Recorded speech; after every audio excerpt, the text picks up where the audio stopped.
আসসালামু আলাইকুম দর্শক, আপনারা যারা ঢেঁড়স চাষ করতে চাচ্ছেন তারা এই জাতের ঢেঁড়স চাষ করতে পারেন। এই দেখেন আমার ক্ষেত্রে অনেক সুন্দর।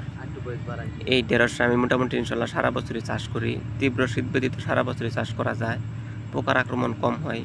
দেখেন প্রত্যেকটা গিটে গিটে ফল ধরে এবং গিট অনেক ঘন ঘন হয়।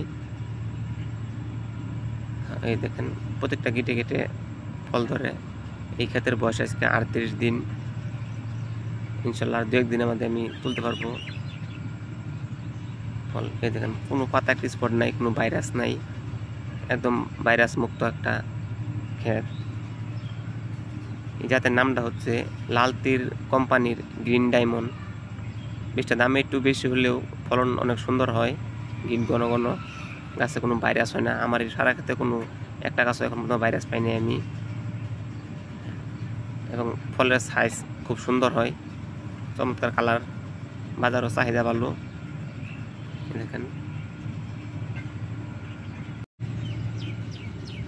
দর্শক, আপনারা যারা থ্রিপস পোকা এবং সাদা মাছি নিয়ে চিন্তিত আছেন, এটার জন্য এই ওরিয়রটা ব্যবহার করতে পারেন। ওরিয়রটা ভালো রেজাল্ট পাওয়া যায়, আমি ব্যবহার করি এটা। এরকম আমি মোভেন্টো ব্যবহার করছিলাম সাদা মাছির জন্য। মোভেন্টোটা কাজ হয়, কিন্তু মোটামুটি ওর থেকে ভালো কাজ করে এই যে ওরিয়রটা। এটা দামেও কম। এই যে 15 গ্রামের একটা প্যাকেট 100 টাকা দাম নেয়। এটা আপনারা যদি এক সপ্তাহের মধ্যে 2-3 দিন পর পর 2বার দেন, তাহলে দেখবেন যে সাদা মাছির আপনাদের থাকবে না, কোনো আক্রমণ থাকবে না। এই দেখেন, এই যে এনিমেন্স কোম্পানির যে ওরিয়র 15 গ্রামের প্যাকেট 100 টাকা দাম।